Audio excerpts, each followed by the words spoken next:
ధ్యానం చేసుకోబోయేటువంటి ధ్యానాంశము కొరింథీయులకు రాసిన పత్రిక, మొదటి కొరింథీయులకు రాసిన పత్రిక, మొదటి అధ్యాయము 20వ వచనం. జ్ఞాని ఏమాయను, శాస్త్రి ఏమాయను, ఈ లోకపు తర్కవాది ఏమాయను, ఈ లోక జ్ఞానమును దేవుడు వెర్రితనముగా చేసి ఉన్నాడు కదా. నేడు దినం మన ధ్యానాంశము జ్ఞాని ఏమాయను. దీనిలో ఒక పార్ట్ను మనం ధ్యానం చేసుకున్నాం. జ్ఞాని ఏమాయను. ఇప్పుడు శాస్త్రి ఏమాయను. జ్ఞాని ఏమాయను? వెర్రివాడాయను. జ్ఞాని ఏమాయను? తన జ్ఞానం అక్కడికి రాలేదు. జ్ఞాని ఏమాయను? పనికి మాలినోడు ఆయన. ఏ జ్ఞానం కావాలనేది మనం నిన్నటి దినాన ధ్యానం చేసుకున్నాం. అది శాస్త్రి ఏమాయను. శాస్త్రి నిన్నటి దినం జ్ఞాని, ఈ దినం శాస్త్రి. దేవుడు శాస్త్రి గురించి మనతో మాట్లాడును గాక. ఆమె. మహాపరిశుద్ధుడు అయిన దేవ, గొప్ప తండ్రి, ఘనమైన తండ్రి, మీరు మాతో మాట్లాడితే మేము బ్రతుకుతాం. ఎంతవరకు నీ సన్నిధిలో ఆరాధించగలిగేటువంటి గొప్ప భాగ్యం మాకు అనుగ్రహించావు తండ్రి. ఎనలేనటువంటి కృపను మాపై చూపావు. ఎనలేని స్నేహాన్ని మాతో చేసావు. మా బ్రతుకు మీతో ముడిపడి ఉంది నాయన. వీడిపోని వీడరాని బంధం మనదయ్యా. కృపగల దేవా, ఇది ఈ లోకానికి ఆ లోకానికి సంబంధించినది.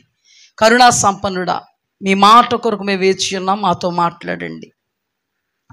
మా బ్రతుకులో మమ్మను పూర్ణ శాంతి గలవారిగా చేయండి. మీ ఆత్మ స్వాధీనము మమ్మను ఉంచండి. మీ మాట మమ్మను బలపరిచేది, మీ మాట మమ్మను దృఢపరిచేది.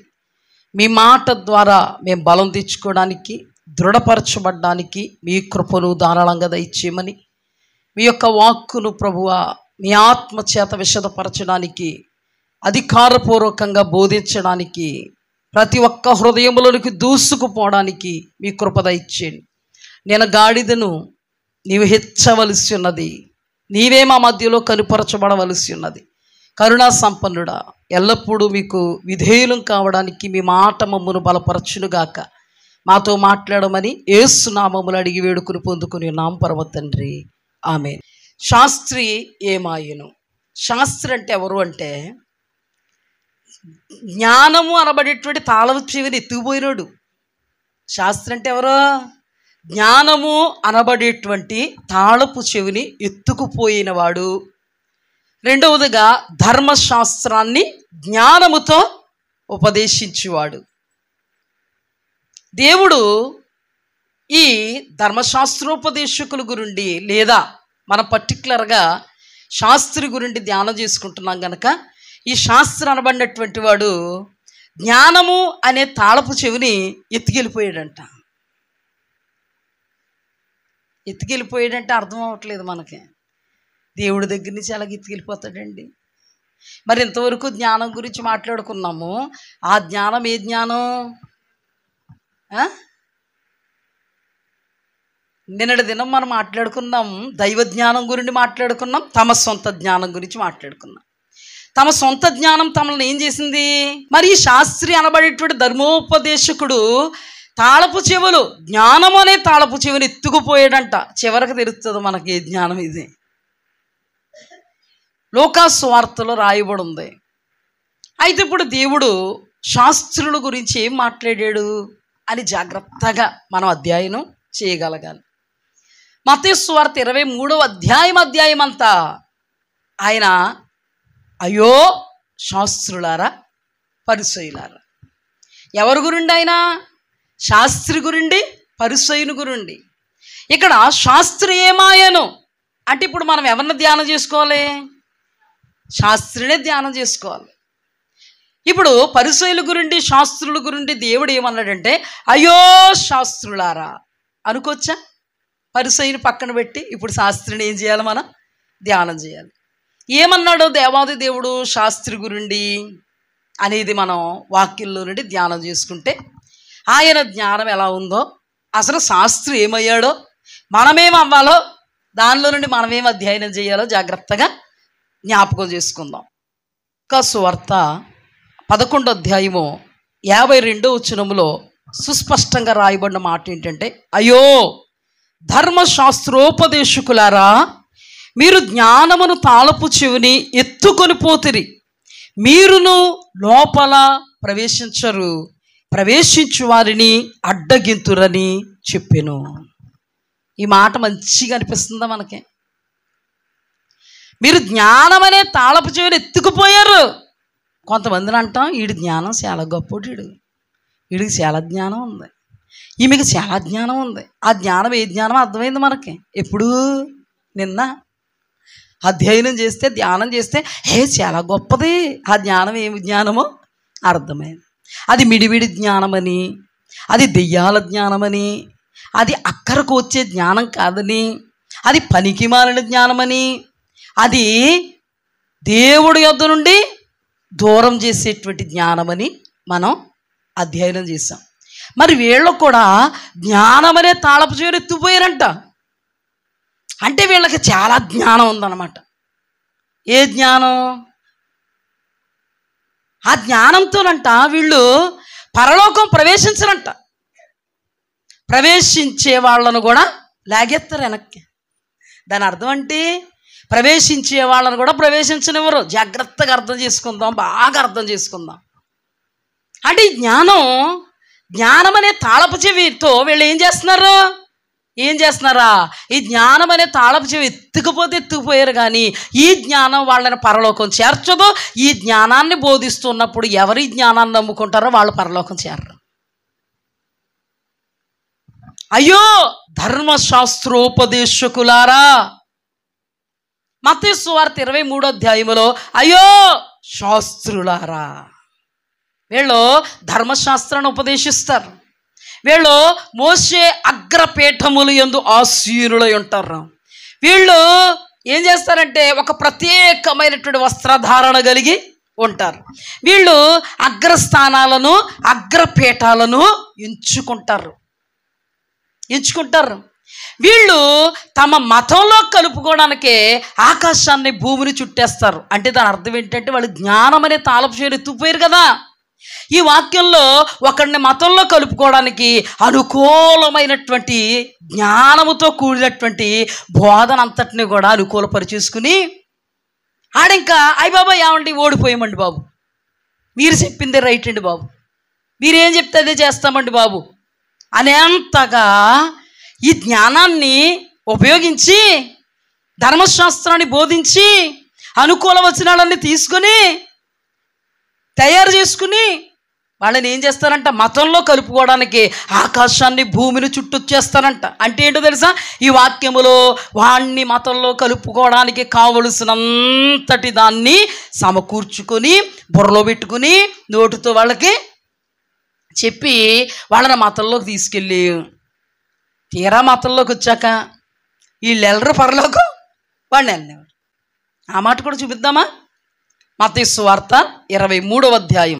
అయ్యో వేషధారులైన శాస్త్రులారా, పరిసయ్యులారా. ఇప్పుడు మనకు శాస్త్రులు కావాలి కదా, వాళ్ళని అన్నట్టేనా? కాదా?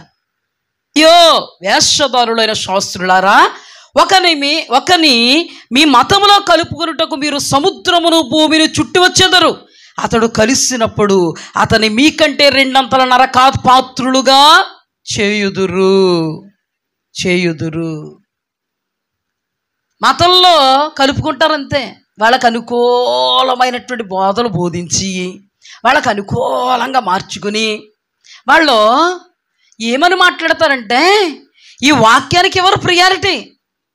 వాళ్ళ అనుకూలతకు ప్రియారిటీ ఇస్తారు. వాళ్ళు ఈ లోకములో ఉన్నటువంటి కట్టుబాట్లను వాళ్ళు దైవోపదేశములుగా ప్రకటిస్తారు.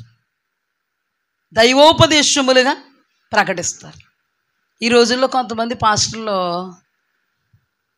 గుమ్మం ఇక్కడ ఇట్టారటి, ఇక్కడ ఎట్టకూడదు గుమ్మం, ఈ గుమ్మాన్ని అక్కడ ఎట్టాలి, అందుకే ఇలాగ అయిపోతున్నారు మీరు. నువ్వు పాస్టర్వా, పురోహితుడివా?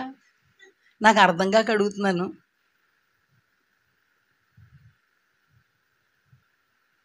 ఇలా ఉండకూడదు, మీరు అలా ఉండాలి. శంకుస్థాపన చేస్తున్నప్పుడు నవధాన్యాలు వేసారా? వేయలేదా? బైబిల్ తండి, బైబిల్ తండి, అంతే. తెండి మనుష్యులు కల్పించినటువంటి పద్ధతులను వీరు దైవోపదేశములుగా భావించి దైవోపదేశములుగా ప్రకటిస్తారు జనానికి. తోరణాలు కట్టండి,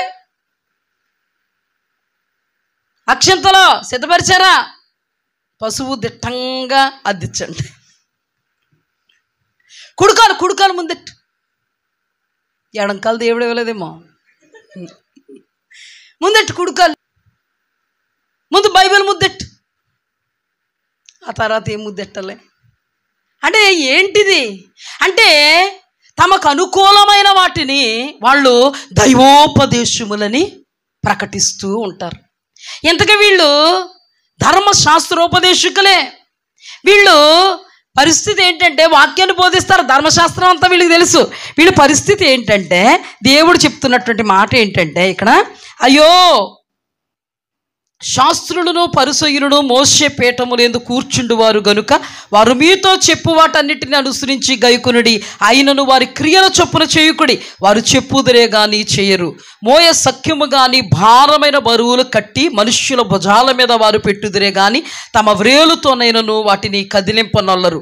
మనుష్యులకు కనబడు నిమిత్తం తమ పనులన్నీ చేయుదురు. తమ రక్షరేకులు వెడల్పుగాను తమ చెంగులు పెద్దవిగాను చేయుదురు.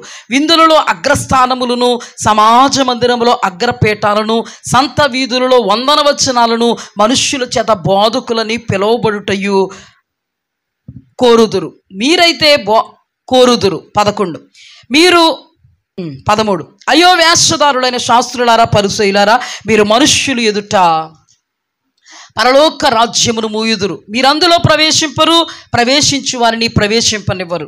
అయ్యో వేషధారులైన శాస్త్రులారా, ఒకని మీ మతములో కలుపుకోవడానికి మీరు సముద్రమును భూమిని చుట్టి వచ్చెదరు.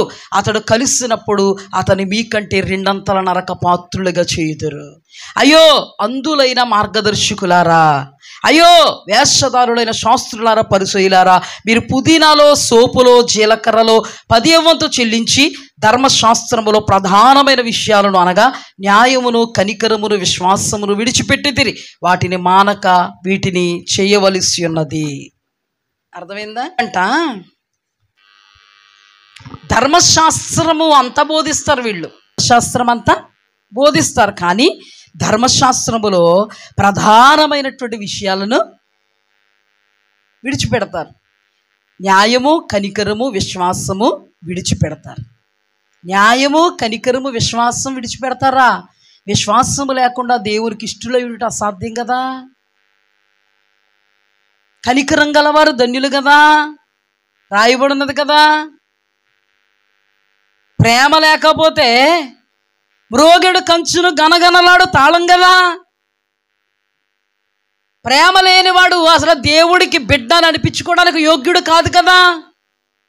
మరి వీళ్ళకి ఉండాల్సినవి లేవు. ఈ శాస్త్రికి ధర్మశాస్త్రం అంతా చదివేశాడు, ధర్మశాస్త్రం అంతా బైహట్ అయిపోయింది. కానీ ధర్మశాస్త్రంలో మెయిన్ రోల్ పోషించలేకపోతున్నాడు. ధర్మశాస్త్రాన్ని బోధిస్తాడు, అనుకూలమైన వాటిని బోధిస్తాడు, తనకు అనుకూలంగా ఉన్న వాటిని ప్రకటిస్తాడు. ఇతడంట పళ్ళెమును బయట శుభ్రపరుస్తాడు, లోపల శుభ్రపరచడం. అంటే లోపల శుద్ధి ఉండదు ఇతనికి. పైకి మాత్రం పైనుంచి కింద గడిగేస్తాడు శరీరాన్ని. ఎన్నిసార్లు అయితే అన్నిసార్లు స్నానాలు, బయటికి వెళ్ళి వచ్చి స్నానం, ఇలాంటివి మాత్రం చాలా బాగా ఆచరిస్తాడు. హృదయంలో మాత్రం దేవుడికి ఇష్టమైనవి ఉండవు. అయ్యో సున్నము కొట్టిన సమాధుల్లారా, మీరు దోపుతో అజితేంద్రియత్వంతో నింపబడి ఉన్నారు. మీరు పైకి శృంగారంగా సమాధులు అలంకరింపబడినట్టు అలంకరింపబడ్డారు, కానీ లోపల సమస్తమైనటువంటి కల్మషంతో ఉన్నారు. మీరు మనుష్యునికి నీతిమంతులుగా అగపడాలని మీ ఆశ, మీ ధ్యాస అంతాని. దేవుడినైనా నాకు మాత్రం మీరు నీతిమంతులుగా అగపడరు. ఇలాగే కదా మాట్లాడారు శాస్త్రుల గురించి దేవుడు. వీళ్ళు జ్ఞానం అనే తాళపు చెవిని ఎత్తుకొచ్చేసారు. మొత్తానికి వీళ్ళకి ఏదో కోణంలో జ్ఞానం వచ్చింది. అర్థమైంది? ఏదో కోణంలో.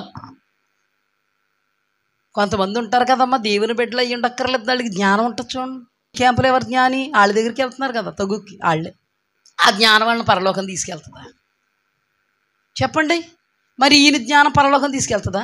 జ్ఞానం అనే తాళపు చెవిని ఎత్తుకొచ్చేసారు వీళ్ళందరూ. జ్ఞానం అనే తాళపు చెవిని ఎత్తుకొచ్చేసారు. ఆ జ్ఞానం అన్నిటికీ సరిపడే జ్ఞానం కాదు. ఆ జ్ఞానం అక్కడికి వచ్చే జ్ఞానం కాదు. ఆ జ్ఞానం కొన్నిసార్లు తప్పిస్తుంది. ఆ జ్ఞానం మనల్ని పరలోకం చేర్చదు. వీళ్ళంట జ్ఞానం అనే తాళపు చెవిని తెచ్చేసుకున్నారు. అంటే ఏంటి? వీళ్ళకి ధర్మశాస్త్రములో ఎక్కడ ఏ మాట రాయబడిందో తెలుసు, ఎక్కడ ఏ మాట రాయబడిందో తెలుసు, కానీ ఆ మాట ప్రకారంగా జీవించడం తెలియదు అని తెలికి. వీళ్ళు చెప్పుతారు కానీ చెయ్యరు. వీళ్ళ గురించి దేవుని వాక్యంలో పరలోకం ప్రవేశించరు, ప్రవేశించే వాళ్ళని ప్రవేశింపరు. అంటే వాడికి లేదు, వాళ్ళని నమ్ముకున్న వాళ్ళకి లేదు. అర్థం చేసుకోండి జాగ్రత్తగా. వాళ్ళకి లేదు, వాళ్ళని నమ్ముకున్న వాళ్ళకు కూడా పరలోకం లేదు. చూడండి, ఇతను ఇంకా ఏం చేస్తాడు? న్యాయాన్ని, కనికరాన్ని, దేవుడు ప్రేమను విడిచిపెట్టేశాడు. ఇంకో దౌర్భాగ్య దుస్థితి ఇతనిలో ఏముందంటే, ఈ శాస్త్రిలో లూకాసు సువార్త 20వ అధ్యాయము 45వ వచనం. ప్రజలందరూ వినుచుండగా ఆయన ఇట్లనెను, శాస్త్రులను గూర్చి జాగ్రత్త పడుడి. వారు నిలువుటంగీలు ధరించుకుని తిరుగగోరుచు సంత వీధులలో వందనాలను, సమాజ మందిరములో అగ్రపీఠాలను, విందులలో అగ్రస్థానాలను కోరుదురు. వారు విధవరాండ్ర ఇండ్లను దిగమింగుచు మాయావేషముగా దీర్ఘ ప్రార్థనలు చేయుదురు. వారు మరి విశేషముగా శిక్ష పొందుదురని తన శిష్యులతో చెప్పెను. ఏ శిక్ష? నరకమని శిక్ష. ఇక్కడంట ఏం చెప్తున్నాడంటే, దేవుడు శాస్త్రుల గురించి మీరు జాగ్రత్త పడండి. ఆయన నిలువుటంగీలు ధరించుకున్నాడని పెద్దయ్య గారిని వెనకాల వెళ్ళిపోకండి.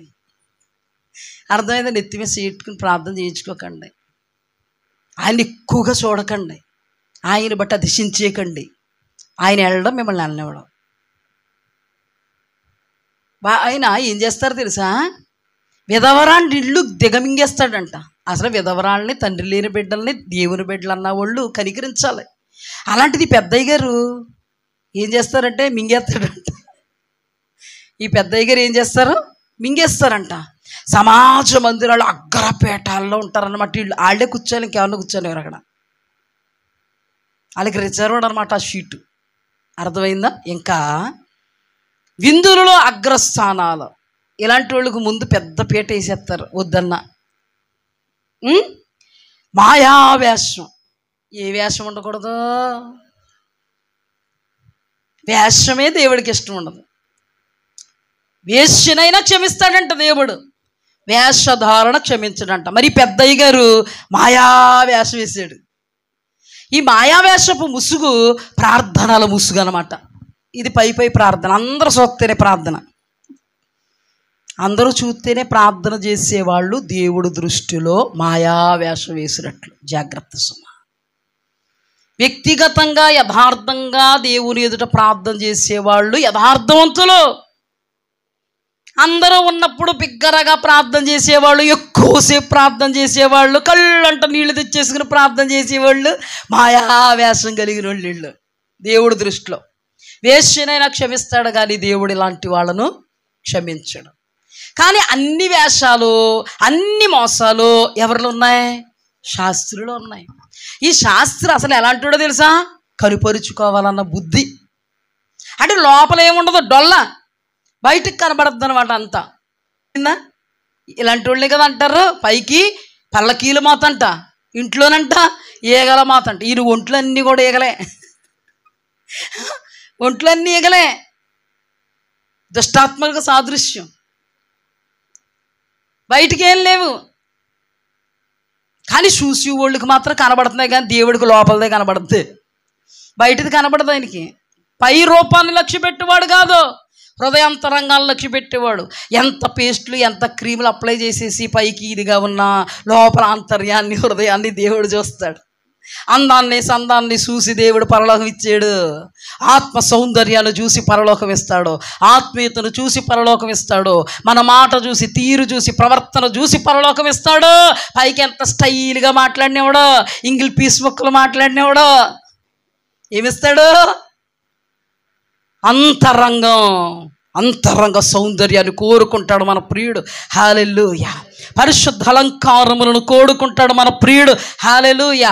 ఈయనకి ఏమీ లేదు, పరిశుద్ధ అలంకారం తప్ప. ఎదుటి పై కనబడే అలంకారం అంతా ఉంది. వస్త్రం మామూలు వస్త్రం పెట్టి తెల్లటి వస్త్రం, చూడ్డానికి పరిశుద్ధ వస్త్రం. లోపల మాత్రం దేవుడికి నల్ల వస్త్రం కనబడుతుంది, బొగ్గు వస్త్రం. మంచి క్వాలిటీస్ ఏం లేవు.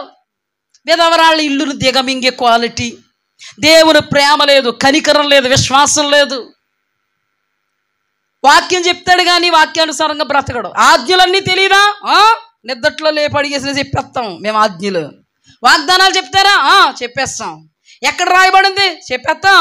కీర్తనల గ్రంథంలో రాయబడిన వాగ్దానాలు మాకు బైహాట్. మరి నీ జీవితంలో అన్వించుకుంటామా? అదే కొంచెం కష్టం మాకు. అది కావండి దేవుడికి కావాల్సింది. హృదయములో ఉంటే కాదండి, హృదయములో ఉన్న వాక్యముతో నడవడం కావాలి. హల్లెలూయా. నీ ఇంటి దగ్గర, నీ ఇంట్లోని నువ్వు ఒక 2 కేజీలు బిర్యానీ తెచ్చుకుని పెట్టేసుకుని సొత్త బతికేకు తింటేనే కదా. అదే తెచ్చేసుకుని నా ఇంట్లో 2 కేజీలు బిర్యానీ ప్యాకెట్ ఆర్డర్ ఇచ్చాను ఉంది, సాయంత్రం వరకు ఇచ్చేసామంటే కంపు కొడుతుంది. తినేస్తే తొందరగా తిని ఉంటే ప్రయోజనం లేదు, తింటే ప్రయోజనం. ఉంటే వంట పట్టదు, చూస్తే వంట పట్టదు, భుజిస్తే వంట పడద్ది. హల్లెలూయా. భుజించినది శక్తిగా మారద్దు నీకు. నీవు భుజిస్తున్నటువంటి ఆత్మీయ ఆహారము, వాక్యము, వాగ్దానం అనేది నీకు ఆత్మ సంబంధమైనటువంటి శక్తిని నసుగుతుంది. ఈ శక్తితో నువ్వు ప్రయాణం చేయగలవు. హల్లెలూయా.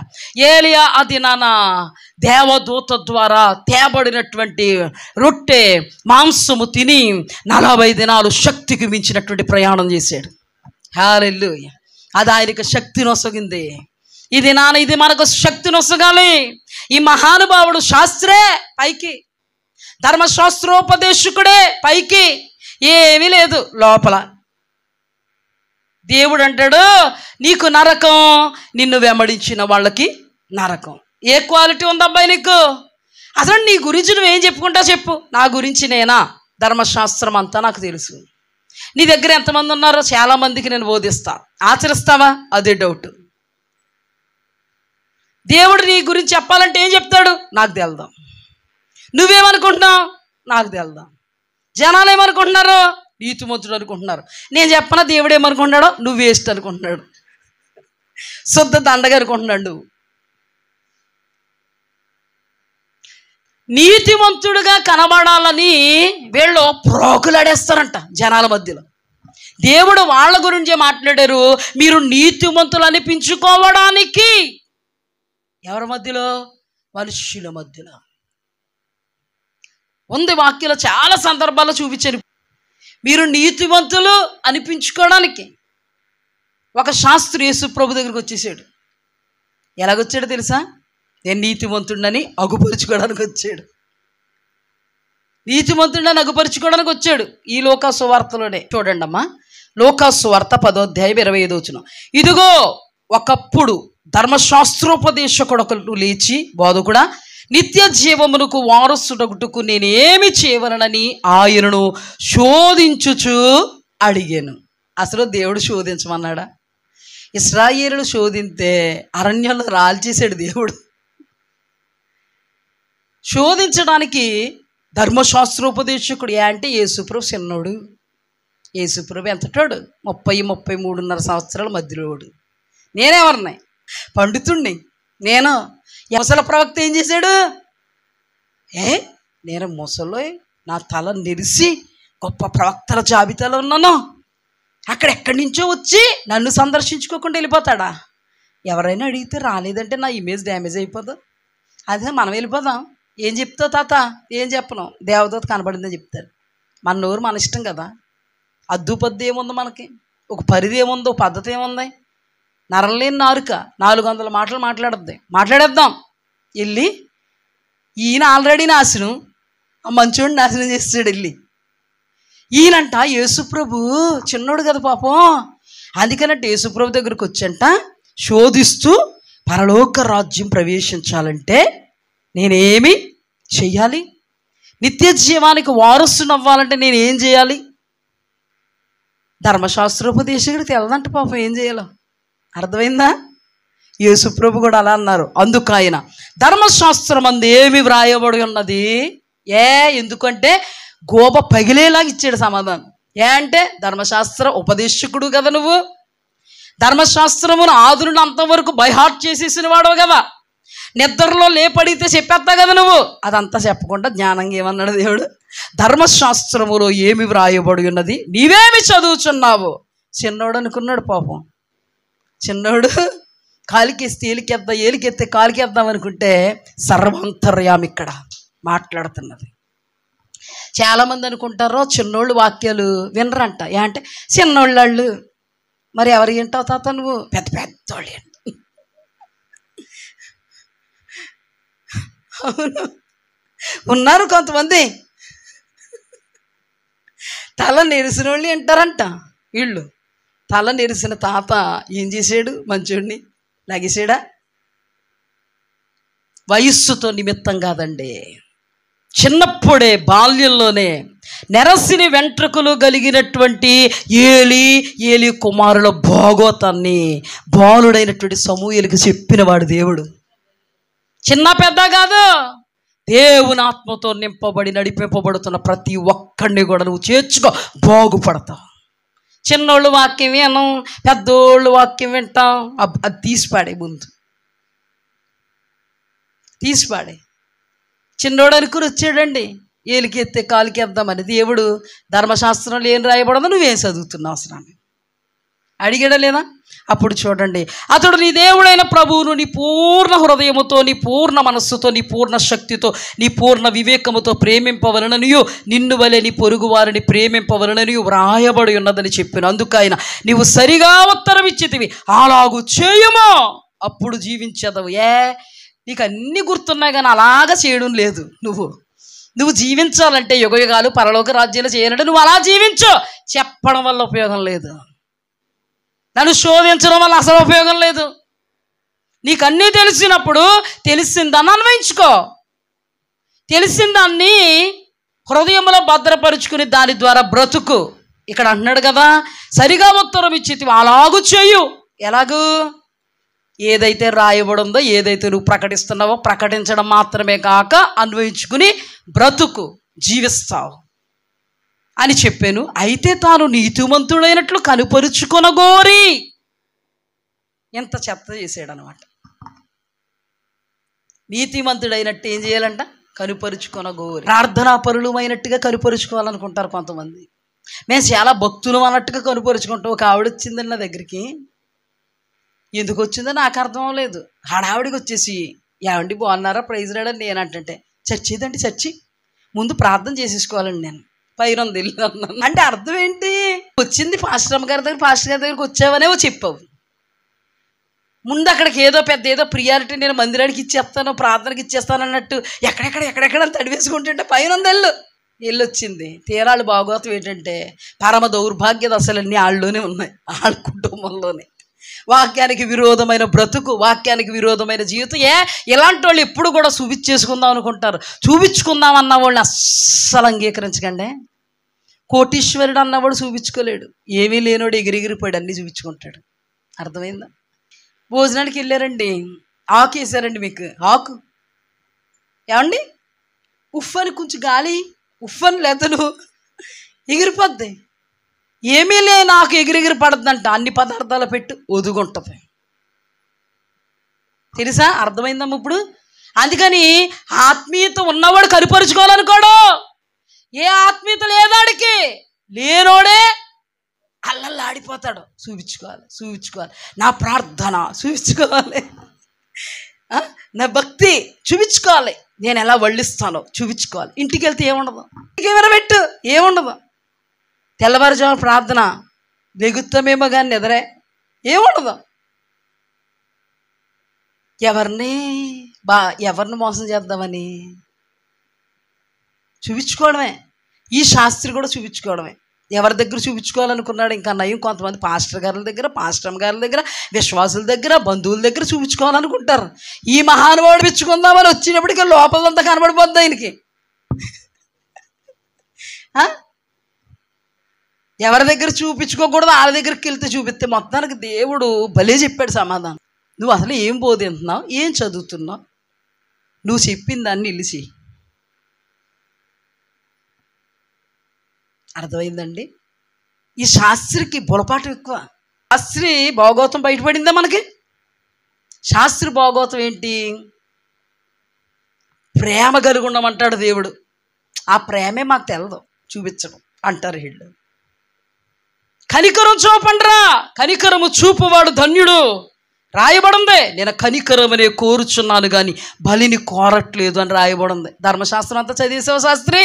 మొత్తం అంతా చదవడమే కాదు, అందరికి చెప్పేస్తున్నాం.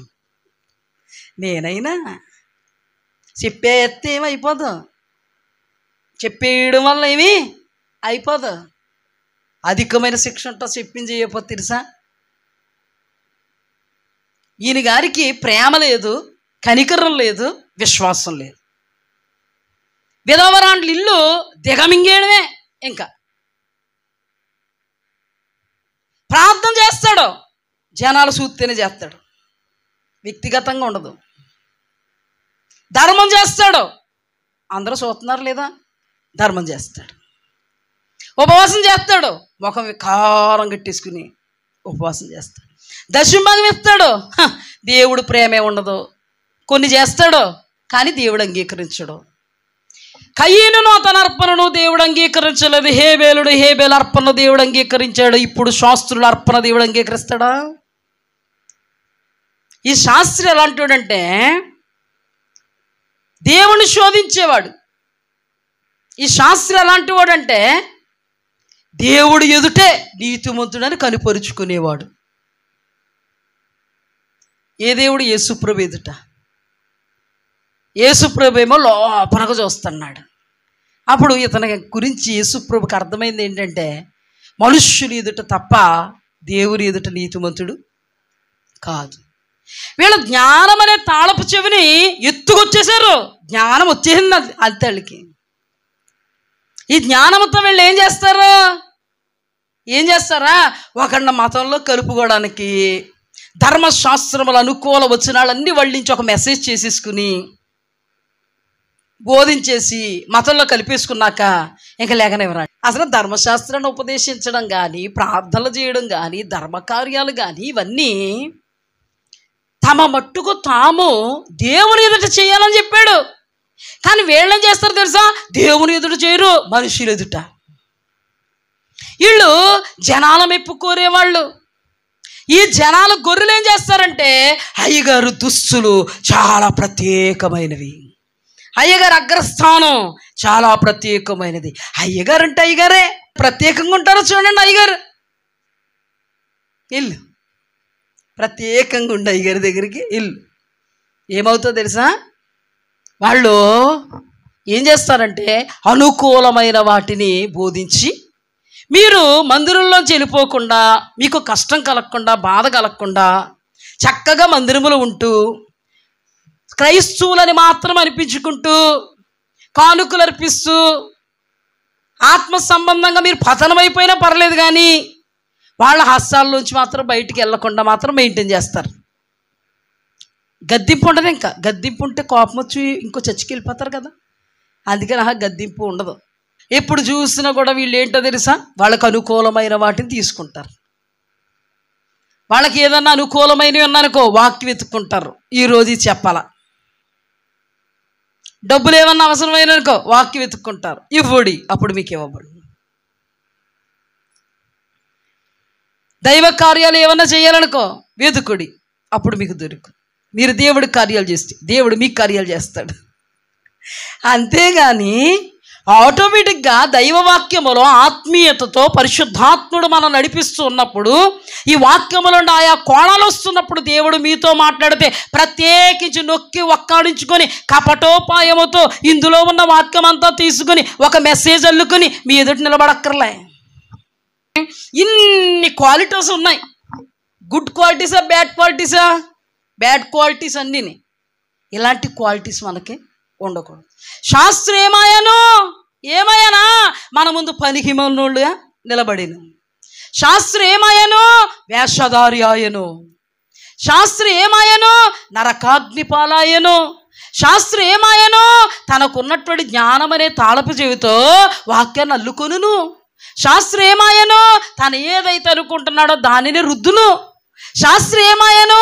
రుద్దిన దాంట్లో జనాలను నిలబెట్టును. లేకపోతే వచ్చేద్ది నీ మీదకే శాపం. వీళ్ళందరి పని ఆచార సంబంధంగా నడిపించడమే. ప్రతి దాంట్లో ఇలాంటి వాళ్ళు ఉన్నారు, అలాంటి వాళ్ళు ఉన్నారు. కానీ ఇక్కడ శాస్త్రులు కొంతమంది గురించి దేవుడు రాయించారు. కానీ పర్టికులర్గా జ్ఞాని ఏమాయను, శాస్త్రి ఏమాయను అన్న చోట ఈ శాస్త్రి గురిండే మనం ధ్యానించాలి. ఎందుకంటే జ్ఞాని ఏమాయను, అజ్ఞాని ఆయను, వెర్రివాడాయను. శాస్త్రి ఏమాయను, ఇతను కూడా సేమ్ ధర్మశాస్త్రం అంతటినీ మైండ్లో పెట్టుకుని హృదయంలో పెట్టుకుని ప్రకటించినంత మాత్రాన పరలోక రాజ్యము అతనికి ప్రాప్తము కాలేదు, సంప్రాప్తము కాలేదు. నరకాగ్ని పాలాయను. ఎంతమందిని రక్షించాను? ఆయన నమ్ముకున్న వాళ్ళందరినీ లాక్కుపోయాను. ఎక్కడికి? నరకానికి. వాడు ఎల్లడో ఎల్లోని వెళ్ళినవాడు. వాళ్ళ హస్తాల్లో ఉంటే వేరే దానికి ఇంకెళ్ళనివ్వరు మిమ్మల్ని. తెలుసా మీకు? ఇక్కడే పుట్టారు, ఇక్కడే ఏటి ఏమీ లేకుండా గోతులో ఇసుక తీసి తినాలా నీళ్ళు లేకపోయినా. ఆయన ఏమంటారు సార్? ఎవరి బావిలో నీళ్ళు ఆలే తాగాలి. మరి బావిలో నీళ్ళు లేకపోతేనా చచ్చిపోవాలా? చెప్పు. ఎవరి బావిలో నీళ్ళు ఆలే తాగాలండి. బావిలో నీళ్ళు లేకపోతే మట్టి తినాలా ఏమా? ఎక్కడ బావిలో నీళ్ళున్నా ఎక్కడికి వెళ్ళాలంతే. హల్లెలూయా. ఆయన్నే నమ్ముకున్నాను, ఆయన పోతాడు, నువ్వు పోతాడు. ఆ బావి వదిలి, నీళ్లు లేని బావులను వదిలి నీరు కలిగినటువంటి బావుల దగ్గరకు రావాలి. హల్లెలూయా. కొంతమంది ఎలా కట్టేస్తారో తెలుసా?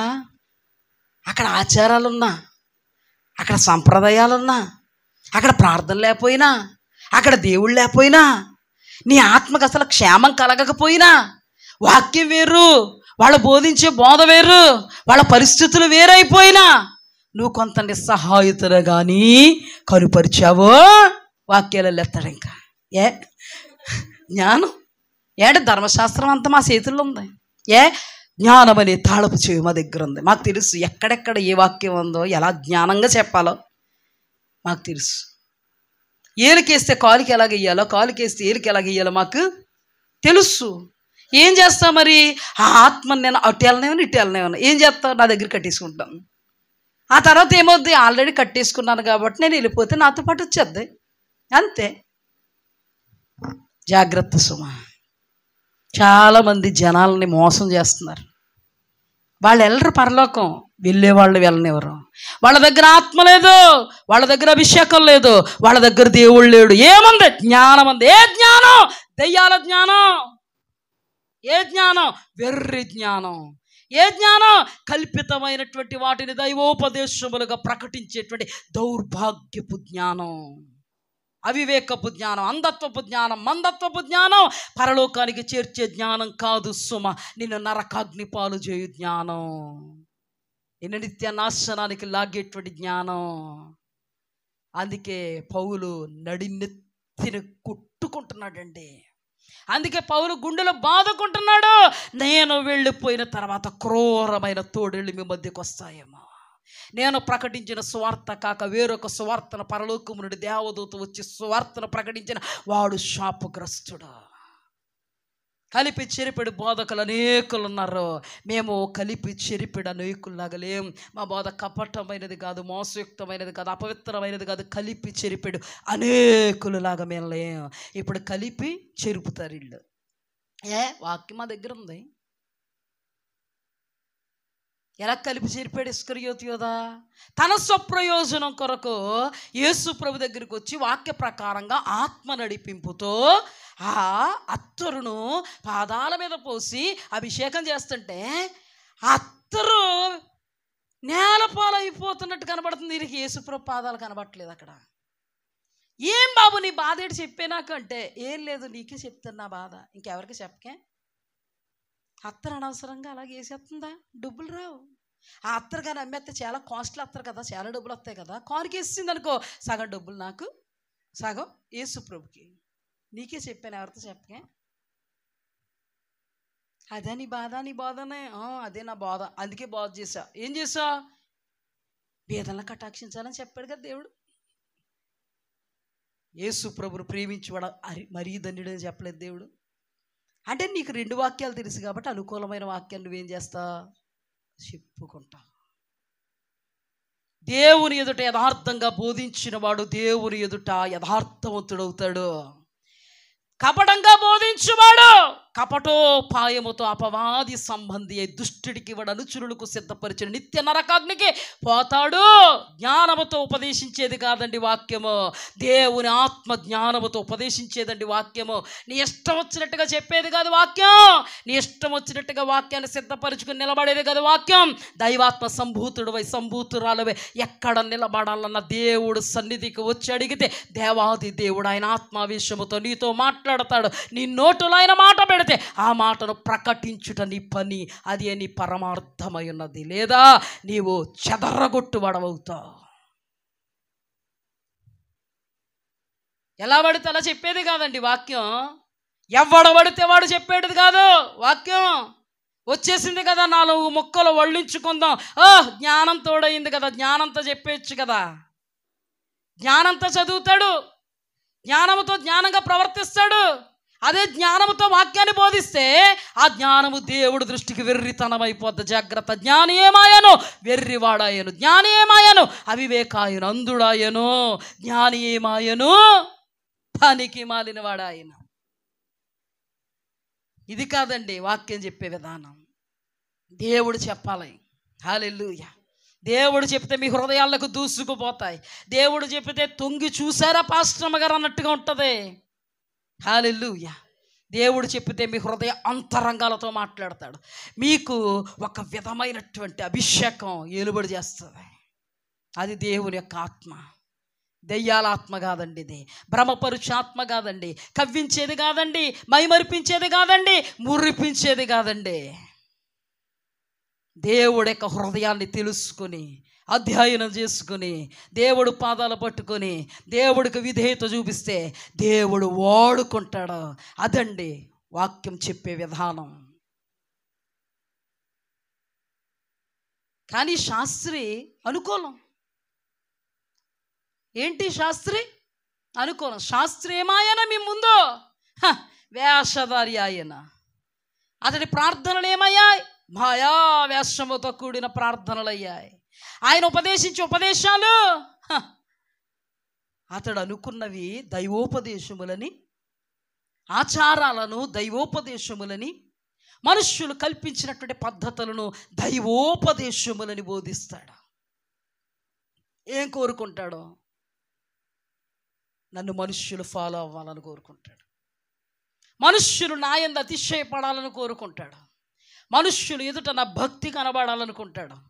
మనుష్యులు ఎదుట నేను నీతిమంతుడుగా పడాలనుకుంటాడు. కానీ దేవుడు శాస్త్రి గురుండి మనతో చెప్పింది ఏంటో తెలుసా?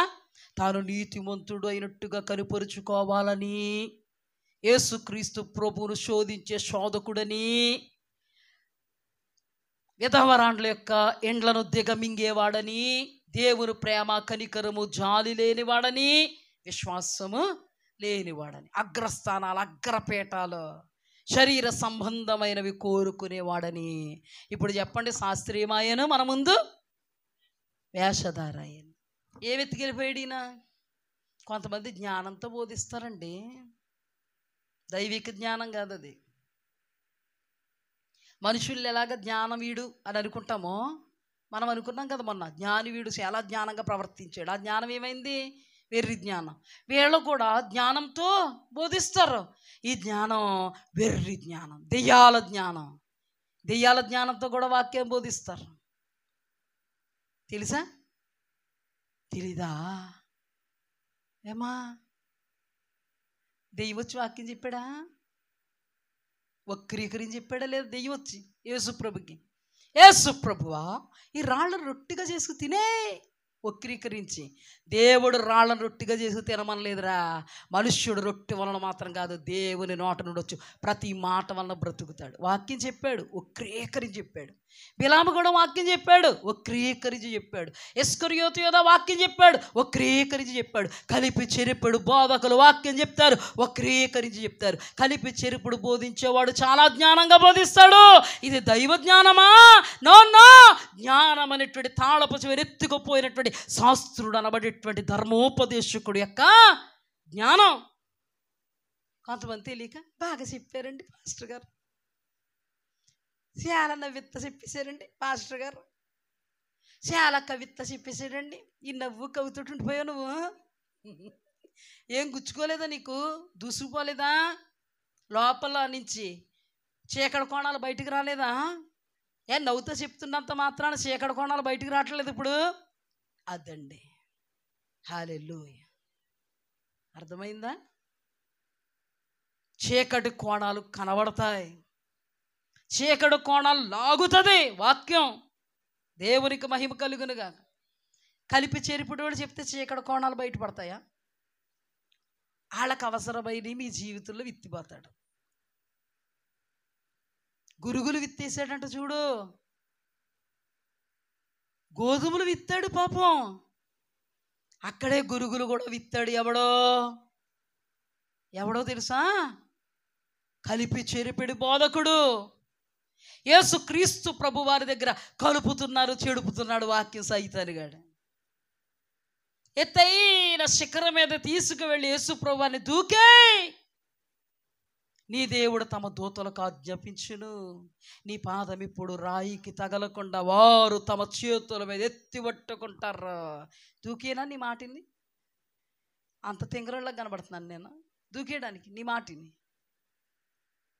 నువ్వు వాక్యము కలిపి చెరిపితే నేను నిజమైన వాక్యాన్ని, హల్లెలూయా, నేను సత్యమైన వాక్యాన్ని, హల్లెలూయా, నన్నే కలిపి చెరుపుదామంటే తెలీదా నాకు? నోరు మూసుకు నిలుపు. అసలైన వాక్యం నాకు తెలుసు. ఇంకో బాణం. ఏ బాణం వేసాడో తెలుసా? ఈ రాజ్య మహిమలన్నీ చూపి, ఈ రాజ్య మహిమల్ని నావే యేసు ప్రభువా, ఇవన్నీ నాయే, నాకు మొక్కు, సాగిలపడు, ఈ రాజ్య మహిమంతా నీకు ఇస్తా. ఒరే కలిపి చెరిపుడు బోధకుడా, నా రాజ్యము వేరు, హల్లెలూయా, నా రాజ్యము పరలోక రాజ్యం. ఆ రాజ్యాన్ని ఇవ్వడానికే మహిమను విడిచి దిగొచ్చాను.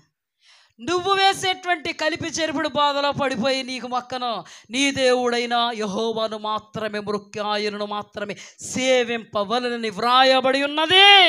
Get out. ఇంకా అస్సలు లేడండి, వెళ్ళిపోయాడు. మన దగ్గరకు వచ్చి కలిపి చెరుపుతారు. జ్ఞానం జ్ఞానం కదా? సైతానుడికి జ్ఞానం లేదా? ఎంత బాగా వేసాడండి. ఇక్కడి నుంచి దూకు, దేవదూతలు వచ్చేస్తాయి. యేసుప్రభ దేవదూతలు రావనుకుంటున్నావు పెట్టి? దేవదూతల నుంచి వచ్చినోడు నీకు తెలదేంటి? నువ్వు ఇలా పడిపోగానే వచ్చేస్తాయి, పడేసుకుంటా నిన్ను. పడలేదు దేవుడు. నాకు మొక్కే రాజ్యం అంతా ఇచ్చేస్తా. పడలేదు దేవుడు. రాళ్ళ రొట్టెలుగా చేసుకో, ఆకలితున్నా కదా. నా మేలు కోరొస్తావు నువ్వు నాకు. నువ్వు ఎప్పుడు నా మేలు, నా క్షేమం కోరుకుని వస్తావు అనమాట నువ్వు నా దగ్గరికి. నీ గురించి నాకు తెలదేముందిరా, నాశన పుత్రుడు, నువ్వు నాశనం చేసిపోతావు. నువ్వు అడిగెట్టావంటేనే గలిబిలి స్టార్ట్ అయిపోద్ది. అలాంటి నీ బ్రతుక్కి ఎప్పుడైనా మేలు చేసేది ఉందా? నీ బ్రతుక్కేమన్నా మేలు చేస్తావా? నువ్వు ఎటువైపు పెట్టినా మమ్మల్ని నాశనానికి నడపడానికి కంకణబద్ధుడు అవుతావు. పడ్డాడండి దేవుడు. హల్లెలూయా. ఆత్మీయులు పడరండి, పడరు. ఏలియాని ఎలీషా వెంబడిస్తుంటే, ఏలియా అగ్నిరథాలతో గుర్రాలతో కొనుపోబడే టైం వచ్చింది. శిష్యులు చాలామంది ఉన్నారు ఏలియా దగ్గర. ఎలీషా మాత్రమే ఏలియాని వెంబడిస్తుంటే వాళ్ళు శిష్యులే. ఆయన ఏం నేర్చుకున్నారు అసలు ఏలియా దగ్గర? ఎలీషా ఎక్కడికి వెళ్తున్నావు? ఎక్కడికా? గురువుగారితో వెళ్తున్నాను. గురువుగారిని కొనిపోతారు కదా, గురువుగారు వెళ్ళిపోతారు, తెలదా? చెప్పారు, లేదా నువ్వు? వెనక వెళ్ళిపోతున్నావా? వెనకతల మీరు వినాగిపోయారా? నేను విని విశ్వసించి ఆత్మ నడిపింపుతో ఆగిపోక సాగిపోతున్నాను. మీరు ఊరకుండండి అంటే ఏంటి? నోరు మూసుకుని మౌనంగా చూస్తూ ఉండండి అని అచ్చ తెలుగులో. మన అవ్వమ్మ గారు మాత్రం ఇది నిజమా అంటే ఏమన్నారు అవ్వమ్మ? ఇది నిజమా? నోరు మూసుకుని చూస్తూ ఉండు, ఇది నిజమే అందా? అనలేదు. కానీ ఎలీషా ఏమన్నాడు? ఓరకే నిలుచుండు. చూడు ఎవరి మాట ఇది? ఎర్ర సముద్రము దగ్గర మోషే మాట్లాడిన మాట. ఓరకే నిలుచుండు చూడు. చూస్తే ఏం జరుగుద్ది? మీరు ఓరకే నిలుచుండు చూడండి, నోరు పారేసుకోకండి, వెళ్ళి అభిషేకంతో తిరిగి వస్తా. కొంత దూరం వెళ్ళేటప్పటికి సైతాన్ని కూడా ఆగడ సిగ్గులేనాడు కదా వీడు. ఎక్కడ పడితే అక్కడ ఉంటారండి జనం మనకి. అందుకే నేను అంటాను, ఇలాంటి మాటలు వినబడతా ఉంటాయి, షేక్ అయిపోకండి. ఇలాంటి మాటలు వినబడితే నువ్వు గెలిచావో ఓడావో తెలుస్తుంది. నిన్ను దేవుడు మెచ్చుకోవాలి, అప్రిషియేట్ చేయాలి, చి అనాలా, అప్పుడే తెలుస్తుంది. రావాలి కదా మరి సమస్య. మరి సమస్యను చూసి ఎందుకు పరిగెత్తేస్తాం? పరిగెత్తద్దు. ఇంకా వెళ్ళాడండి. వెళ్ళేటప్పటికి వాళ్ళు కూడా సేమ్ అండి. ఎలీషా ఎక్కడికి వెళ్తున్నా ఆయనతో? వదిలేమంటావా? ఓరకే చూడు. ఇంకా వెళుతుంటే ఎలీషా నువ్వు వెళ్ళిపోతున్నావా? ఆయన అక్కడ అదృశ్యం అయిపోతే నువ్వు ఎలా వస్తావు? ఎలాగొస్తాను? ఓరకే నిలుచుండి చూడు. వెళ్ళాడండి, దుప్పటి తీసాడండి, యోర్ధాను అవతల అటు వెళ్ళారండి. చక్కగా యోర్ధాను దాటారు. వెంటనే అగ్ని రథాలు గుర్రాలతో ఏలియాను దేవుడు కొనిపోయాడు. మళ్ళీ ఈయన వెనక్కి రావాలంటే ఏముంది? యోర్ధాను నది ఉంది. ఇప్పుడు యోర్ధానుని వాళ్ళు దాటుకెళ్ళారు. ఇప్పుడు యోర్ధానుని దాటుకు వెళ్ళారు. ఏలియా వెళ్ళిపోయాడు. అగ్ని రథాలు గుర్రాలు వచ్చి తీసుకెళ్ళిపోయాయి. ఏలియా దుప్పటి ఎలీషా మీద పడింది. అదే కొండంత అండొచ్చింది ఎలీషాకి. ఆయన దగ్గర ఉన్నది ఆత్మశక్తి. నిబ్బరంగా ధైర్యము తెచ్చుకోగలిగేటువంటి మనస్సు, పిరికితనం కలిగిన ఆత్మ కాదు. దుప్పటి రూపములో ఎలీషా మీదకి వచ్చినటువంటి అభిషేకము ఇంద్రియ నిగ్రహం కలిగిన ఆత్మతో కూడినటువంటి అభిషేకము గనుక ఏలియా దేవుడు ఎక్కడున్నాడు? దుప్పటి వేసి యోర్ధానును కొట్టాడంతే, రహదారిగా మార్చబడింది, వచ్చేసాడు. మన దేవుళ్ళు ఉన్న శక్తి అది. వీళ్ళందరూ నోర్లు ఏం చేశారు తెలుసా? ఆవలించుతా ఉండిపోయారు. అలాగా ఆవలించి అలా ఉండిపోయారు. వీళ్ళకి ఏం దక్కలేదు, బూడిద. వెంబడించిన వెనక్క లాగేటువంటి శిష్యుల యొక్క మాటలను లక్ష్య పెట్టక ఏలియాను ఆత్మతో వెంబడించిన ఎలీషాకి ఏలియా స్థానము దక్కింది. ఏలియాపై ఉన్న అభిషేకము కంటే 2 పళ్ళ అభిషేకం దక్కింది.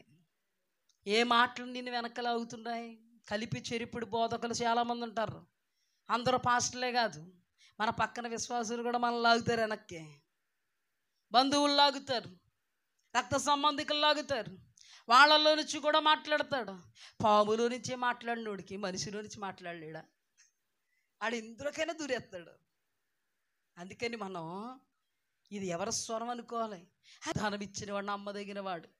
నువ్వు వాగ్దానం మీద ఆధారపడితే దొరుకుద్ది. ఎలీషా ఆ మాటలు నమ్ముకోకుండా తనను నడిపిస్తున్నటువంటి ఆత్మను నమ్ముకున్నాడు కాబట్టి ఏలియా మీద అభిషేకం అంటే 2 అంతల అభిషేకం పొందుకున్నాడు. లేకపోతే వీళ్ళలాగే ఆగిపోతాడు వెనకాల. ఆగొద్దు, సాగిపో. ఇప్పుడు చూడండి, కలిపి చెరిపడి బోధకులు ఎంతమంది ఉన్నారు? వీళ్ళు దైవోపదేశాలుగా బోధిస్తారు అంతే, ఏముండదు అందులో. జ్ఞానం అనేటువంటి తాళపు చెవిని ఎత్తుకుని బోధించేస్తారు. అందుకే వీళ్ళు యేసుప్రభుకి విరోధం. తెలుసా? యేసుప్రభు గురించి మనకు తెలుసు కదా, ఆయన పరిశుద్ధుడు, ఆయన దేవుని అద్వితీయ కుమారుడు, ఆయన వాక్యమై ఉన్నవాడు, ఆయన చేసింది ఏది తప్పిదం కాదు. కానీ ఈ శాస్త్రులే ఆయన్ని నువ్వు దెయ్యాలకు అధిపతి అయినటువంటి బయల్జెబూలు వలన దెయ్యాలు వెళ్ళగొడుతున్నావు. ఏ జ్ఞానం బాబు నీ జ్ఞానం? జ్ఞానం ఎత్తుకొచ్చేసావు కదా, ఆ జ్ఞానమా? జ్ఞానం ఎత్తుకొచ్చేసావు కదా, జ్ఞానం నిన్ను నిజమైనటువంటి దేవుడికి పరిశుద్ధాత్మకు విరోధంగా నడిపిస్తుందా? ఈ రోజుల్లో కూడా దేవుని ఆత్మచేత నింపబడిన వాళ్ళకి ఈ జ్ఞానం అనే తాళపు చెవి ఎత్తుకొచ్చేసినటువంటి శాస్త్రులకు సాదృశ్యంగా ఉన్నవాళ్ళు తగులుతూనే ఉంటారు. అందుకే వాళ్ళు అంటారు స్వస్థతలు తప్ప నేను పొందుకున్నానండి బాబు. నా యొద్ద నుండి మీరు పొందుకున్నారా? మనందరూ ఎవరి యొద్ద నుండి పొందుకున్నాం? తప్ప నేను ఏదన్నా వేసానా మీకు? కొంతమంది అంటున్నారు ఏదో జల్లారు.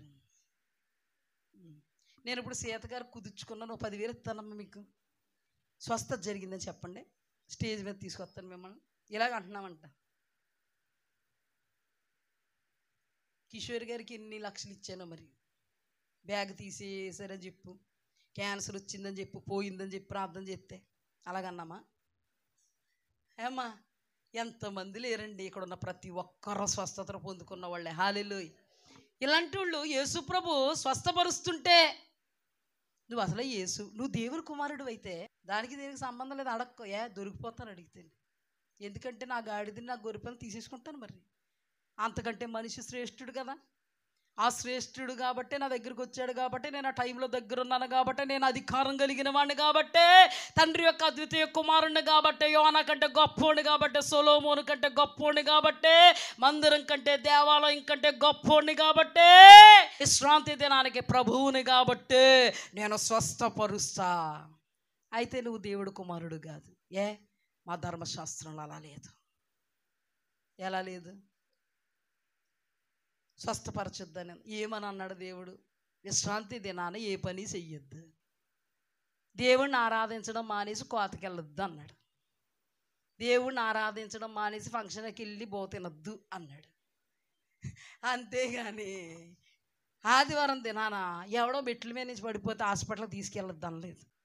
ఇప్పుడు అందరు కూడా నీకు అర్థం అవగా నీ కొడుకే పడిపోయాడు పైనుంచి కింద. నువ్వు ఆదివారం కదా అని సర్లే, నువ్వు విశ్రాంతి దినంలో ఉన్నావు కదా, విశ్రాంతి దినమని నీ కొడుకుని తీసుకెళ్ళడం మానేస్తాం. ఎందుకు మానేస్తాం? మరి ఇది మానం అర్థం చేసుకో. ఏదైనా సరే నీకు నాకు సెట్ అవ్వదు అది చెప్పు. నువ్వు దుష్ట సంబంధం, నేను దేవుడి సంబంధం, సెట్ అవ్వదని చెప్పు. ఇవన్నీ కూడా ఇలాగెళ్ళి గొర్రెల్లాంటి ప్రజల్ని స్వస్థతలు లేవని అనకు. స్వస్థతలు లేవంట, అద్భుతాలు లేవంట, ఆశ్చర్యకార్యాలు లేవంట అంటున్నారండి. దేవుని ఆత్మచేత నింపబడి స్వస్థతలు చేస్తుంటే ఎన్ని టెక్నిక్లా. వీళ్ళందరూ ఎవరు? యేసుప్రభుని అన్నవాళ్ళు ఎవరు? జ్ఞానం అనేటువంటి తాళపు చెవిని ఎత్తుకుపోయిన వాళ్ళు అన్నారండి యేసుప్రభుని. ధర్మశాస్త్రంలో ప్రావీణ్యత కలిగిన వాడు అన్నారు యేసుప్రభుని. ధర్మశాస్త్రాన్ని అగ్రపీఠాల మీద కూర్చొని మోసే పీఠాల యందు బోధిస్తున్నవారు అన్నారు యేసుప్రభుని. ఏమన్నారు? తిండిపోతున్నారు, తాగుబోతున్నారు, ఇంకేమన్నారో? దెయ్యాలకు అధిపతి అయినటువంటి బెయల్జెబూలు వలన మాత్రమే నీవు దెయ్యాలను వెళ్ళగొడుతున్నావు, నువ్వు పెద్ద దెయ్యానివి అన్నారు. ఎవరన్నారు? జ్ఞానాన్ని అనే తాళపు చెవిని ఎత్తుకుపోయినటువంటి శాస్త్రులు, పరిసయ్యులు. ఈ దినాన జ్ఞానం అనే తాళపు చెవిని ఎత్తుకుపోయిన వాళ్ళు ఆత్మ అభిషేకము చేత, ఆత్మ దేవుడిచ్చేటువంటి కృపా వరాల చేత వాడబడుతున్నావని టార్గెట్ చేసి నువ్వు వెలుగుదూతం అంటున్నారు. ఎక్కడున్నాయో చెప్పంటున్నారు. స్వస్థతలు నిలిచిపోయాయి అంటున్నారు. అద్భుతాలు లేవు. ఎవరు చేస్తారు? దేవుడు చేస్తాడా? ఆ దేవుడే మోసే ద్వారా చేయించలేదా? మోసే మనిషి కాడా? ఆ దేవుడు అపోస్తుల ద్వారా చేయించలేదా? అపోస్తులు మనుషులు కాదా? వాళ్ళ అపోస్తులు, ఆయన మోసే. ఇప్పుడు వాళ్ళు మీరు కాదు. అసలు పరిశుద్ధాత్మ అభిషేకం పొందుకోవాలంటే ఎంత ఉండాలి? అయితే నీకు ముందు ఆత్మ లేదని ఒప్పేసుకుంటున్నావు, అది అంతేనా దాని అర్థం? అంటే నువ్వు ఆత్మ లేదు నా దగ్గర ఒప్పేసుకుంటున్నావు, అది నీ దగ్గర ఆత్మ లేదు. మిగతా వాళ్ళ దగ్గర ఆత్మ ఉంది. యేసు ప్రభు దగ్గర ఆత్మ ఉంది. పరిశుద్ధాత్మ అభిషేకం ఆయన మీద ఉంది. ఆయన అభిషేకించాడు తండ్రి, రాయబడి ఉంది. ఈయన నా ప్రియ కుమారుడు, ఈయన యందు నేను ఆనందించుచున్నాను, రాయబడి ఉంది. ఆ ప్రియ కుమారుడని యేసయ్యనే ఏమన్నారు వాళ్ళు? సర్ప సంతానం ఆళ్ళై ఉండి నీ తండ్రి అయిన దేవుడా, నీకు పట్టుమని 33 సంవత్సరాలు లేవు, అబ్రహాము గురించి మాట్లాడతావా నువ్వు అన్నారా లేదా? అంతెందుకు, స్టెఫన్ ఉన్నాడా? స్టెఫన్ అంట కృపతోనూ బలముతోనూ స్టెఫన్ అంట కృపతో బలముతో నింపబడ్డాడంట. కృపతో బలముతో నింపబడ్డాడు, మంచి సాక్ష్యం పొందినవాడు, అభిషేకం పొందినవాడు. అపోస్తలుల కార్యాలు 6వ అధ్యాయంలో అతడి ద్వారా అద్భుతాలు, ఆశ్చర్య మహాశ్చర్య సూచక కార్యాలు జరిగితే ఈ జ్ఞానమనే తాళపు చెవిని ఎత్తుకుపోయినోళ్ళు సమూహాలుగా కూడుకుని స్టెఫను మీదకి దండెత్తొచ్చేశారు.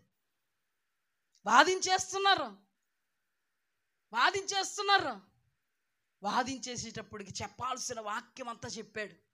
అయినా కానీ వాళ్ళకి బుద్ధి రాలేదు. లాస్ట్గా అన్నాడు, ముష్కరులారా,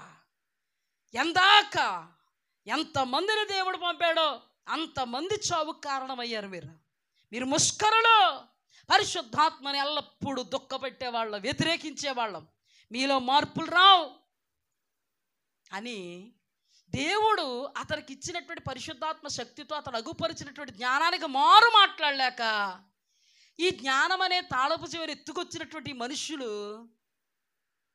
పనికి మాలినోళ్ళని అబద్ధమైనటువంటి సాక్ష్యాలు పుట్టించి, వీడు మన మోషే ధర్మశాస్త్రానికి, మోషేకి, తండ్రి అయిన దేవుడికి విరోధంగా మాట్లాడడం మేము విన్నాం, రాళ్ళు రువి చంపేండ్రా వీళ్ళని అన్నారు. స్టెఫను ఆత్మాభిషేకం కలిగినాడు కదా, నమ్మారా స్టెఫన్నే?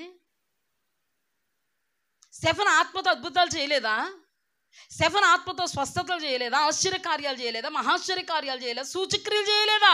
తమ వాదములు యందు వ్యర్థులయ్యి ఎందుకు వాదిస్తున్నావు? నీకు వాక్యం తెలుసు కాబట్టి నువ్వు వాదిస్తున్నావు. నీలో ఆత్మ లేదు కాబట్టి, నీలో వాదించేటువంటి దుష్టాత్మ ఉంది కాబట్టి, జ్ఞానం అనే తాళపు చెవి నువ్వు ఎత్తుకుపోయావు కాబట్టి, ఆ జ్ఞానం అనే తాళపు చెవితో నువ్వు నిజమైనటువంటి ఆత్మ కలిగినటువంటి వారిని ఏం చేస్తున్నావు? తర్కిస్తున్నావు. ఆత్మావేశముతో వాళ్ళు మాట్లాడుతుంటే శరీర సంబంధమైనటువంటి జ్ఞానం అనే తాళపు చెవిని ఎత్తుకుపోయి ఆ జ్ఞానముతో శాస్త్రుల వలె నువ్వు మాట్లాడుతున్నావు. యేసుక్రీస్తు ప్రభువారిని వారు ఎలా మాట్లాడారో స్టెఫనును కూడా వీళ్ళు అలాగే మాట్లాడుతున్నారు. ఏమని మాట్లాడుతున్నారు? చివరి మాట అపోస్తలుల కార్యములు 6వ అధ్యాయాన్ని మీరు ఇంటికి వెళ్ళిన తర్వాత చదవండి. కాబట్టి సహోదరులారా, 6వ అధ్యాయము 3. కాబట్టి సహోదరులారా, ఆత్మతోనూ జ్ఞానముతోనూ నిండుకొని మంచి పేరు పొందిన 7 మనుష్యులను మీలో ఏర్పరచుకునుడి, మేము వారిని ఈ పనికి నియమింతుము. 5. ఈ మాట జనసమూహం అంతటికి ఇష్టమైనందున వారు విశ్వాసముతోనూ పరిశుద్ధాత్మతోనూ నిండుకొనిన వాడైన స్టెఫను, విశ్వాసముతోనూ పరిశుద్ధాత్మతోనూ నిండుకొనినటువంటి స్టెఫను. నెక్స్ట్ 8. స్టెఫను కృపతోనూ బలముతో నిండిన వాడే ప్రజల మధ్య మహాత్కార్యములు, గొప్ప సూచక క్రియలు చేయుచుండెను. అవునా? ఇప్పుడు చూడండి, అప్పుడు లిబెర్దీనుల అనబడిన సమాజములోను, కురేనీయుల సమాజములోను, అలెక్సేంద్రియుల సమాజములోను, కిలికియా నుండి, ఆసియా నుండి వచ్చిన వారిలోను కొందరు వచ్చి స్టెఫనుతో తర్కించిరి. అంటే సంఘానికి సంబంధించినటువంటి ఉపదేశకులు, అంటే కార్టిక సంఘంలోను, సాలంజుమర్ సంఘంలోను, గంగావతి సంఘంలోను, సిద్ధాపూరు సంఘానికి సంబంధించిన దైవజనులు వచ్చి స్టెఫను గారితో తర్కిస్తున్నారు, వాదిస్తున్నారు. వాళ్ళు నిజంగా దైవజ్ఞానం కలిగినోడు, దేవుని ఆత్మతో ఉన్నవాడు, దేవుని ఆత్మ కలిగినోడు పసికడతాడు. కానీ దుష్టాత్మతో ఉన్నవాడే దేవుని ఆత్మ కలిగిన వాడిని క్రాస్ చేస్తాడు. తెలుసా? మీకు తెలుసా?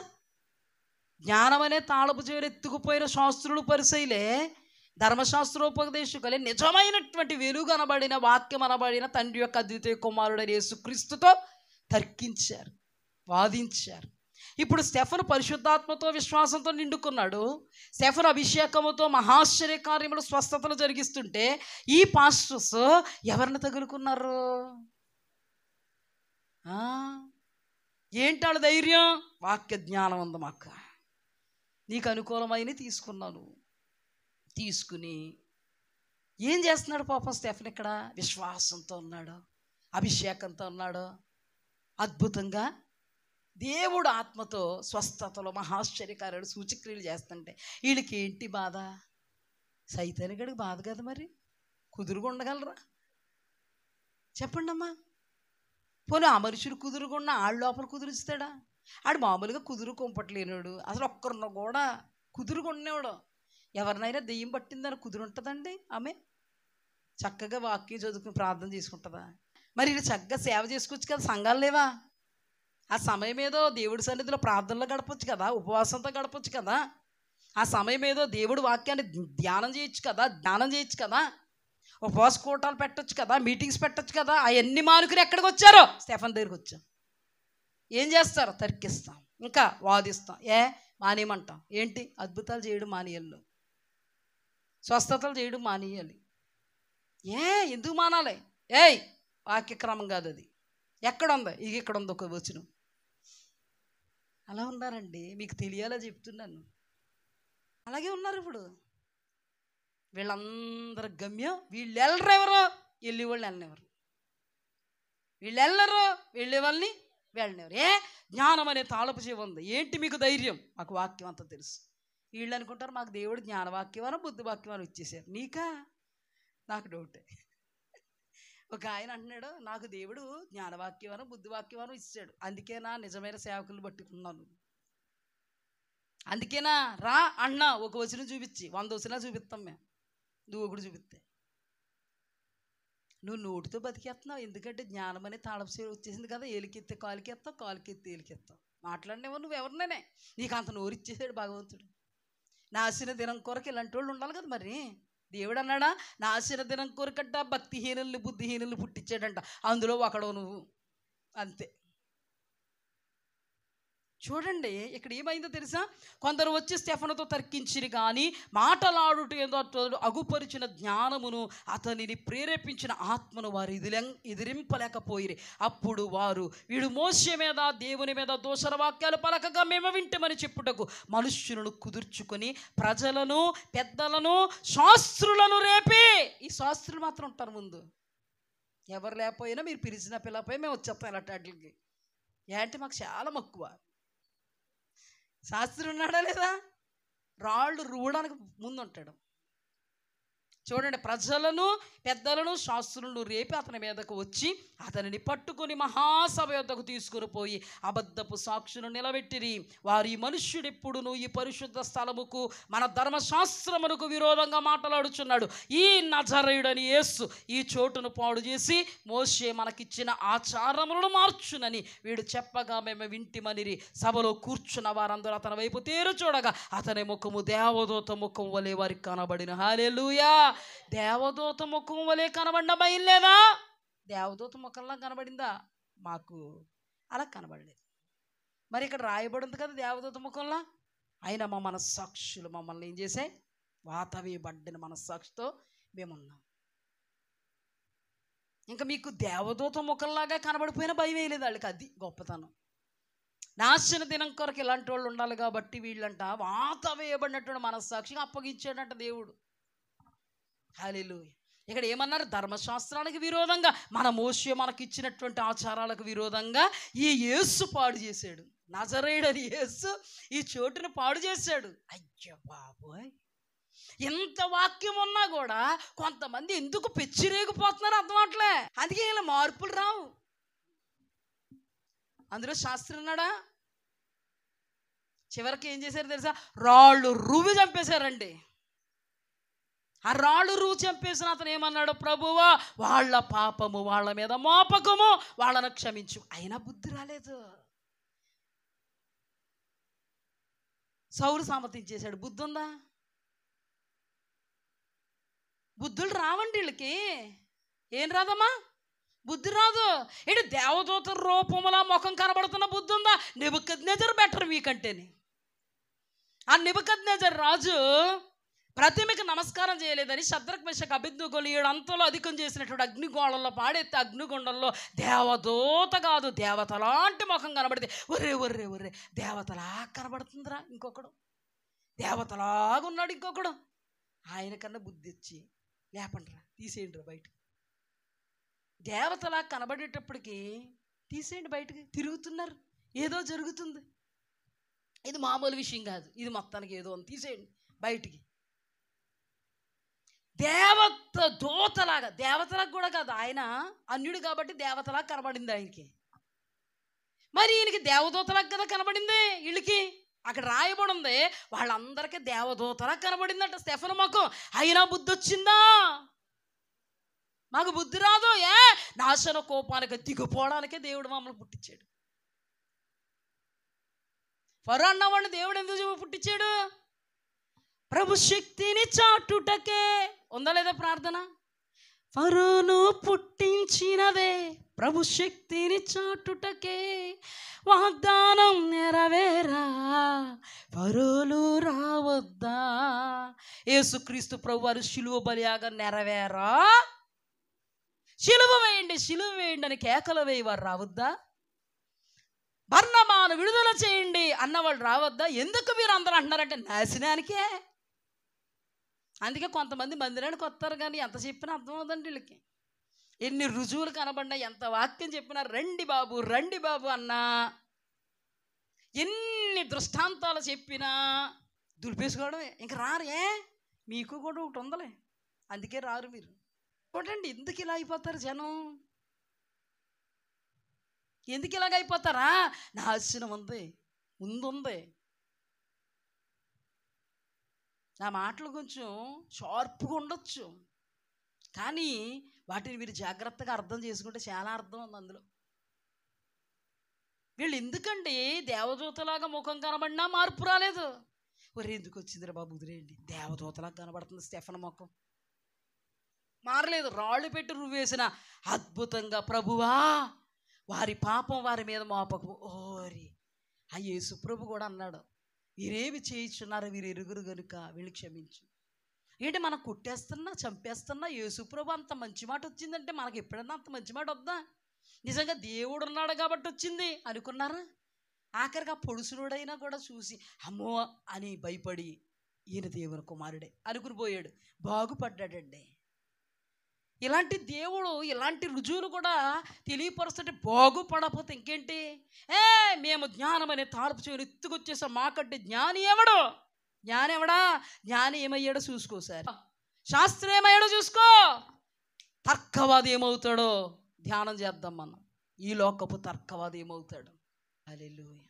అందుకేనండి దేవుని వాక్యం వస్తుంటే వాత వేయబడేటువంటి మనస్సాక్షితో ఉండకూడదండి, వాత వేయబడకూడదండి మనస్సు. ఏమైపోతారండి వీళ్ళందరూనే? తాళపు చెవి ఎత్తుకొచ్చేసావు ఏమైపోతావు శాస్త్రి? జ్ఞానమనే తాళపు చెవి ఎత్తుకొచ్చేసావు ఏమైపోతావు? నీకు జ్ఞానం ఉంది కదా అని తర్కించుకోవడమే సరిపోతుంది నీకు. ఇప్పుడు చూసిన వాదం పెట్టుకోవడమే. తమ వాదములు ఎందుకు వ్యర్థులైరి అనే మాట వినబడతలేదా నీకు? తీతు గ్రంథంలో దేవుడు చెప్పిన మాట వినబడతలేదా? తీతు గ్రంథంలో దేవుడు ఏం చెప్పాడు? వీళ్ళు చూడండి జాగ్రత్తగా. అవివేక తర్కములను వంశావళులను కలహములను ధర్మశాస్త్రమును గూర్చిన వివాదములు నిష్ప్రయోజనము వ్యర్థమునయున్నవి గనుక వాటికి దూరముగా ఉండము. మతభేదములు కలిగించు మనుష్యునికి 1-2 మారులు బుద్ధి చెప్పిన తరువాత వారిని విసర్జించుము. అట్టివాడు మార్గము తప్పి తనకు తానే శిక్ష విధించుకొనిన వాడే పాపము చేయుచున్నాడని నీవెరుగుదువు. ఎంతలా రాజబండ నీవు జ్ఞానం వచ్చేసింది కదా నీకు, ఇది కనబడదు నీకు, మూసుకుపోయిన కళ్ళు నీకు ఉందా లేదా? అమ్మా ఇంతవరకు శాస్త్రీయమాయను అనే విషయాన్ని దేవుడు మనతో మాట్లాడాడు. ఏమాయను? మన ముందు శాస్త్రీయమాయను ఉండాలనుకుంటారమ్మా శాస్త్రులాగా? కావాలని కోరుకుంటారా శాస్త్రుల్ని? చెయ్యట్టాలనుకుంటారా? అస్సలు అనుకో. ఉపదేశం అండి మనల్ని వెలుగులోకి నడిపిస్తుందండి, తెలియని విషయాలను తెలియపరుస్తుంది. మనకేది కావాలో దానితోనే దేవుడు మాట్లాడతాడు. హల్లెలూయా. మనము కుయుక్తులో పడిపోకుండా నిమిత్తము, మోసపోకుండా నిమిత్తము ఆది తల్లి అయినటువంటి అవ్వమ్మ కుయుక్తులో పడిపోయి మోసంలో పడిపోయి మోసగింపబడింది. మనం మోసగింపబడకూడదని దేవాది దేవుడు మనతో అనేక విషయాలను మాట్లాడుతున్నారు. ఇటు కృపలో దేవుడు మనల్ని నడిపించునుగాక.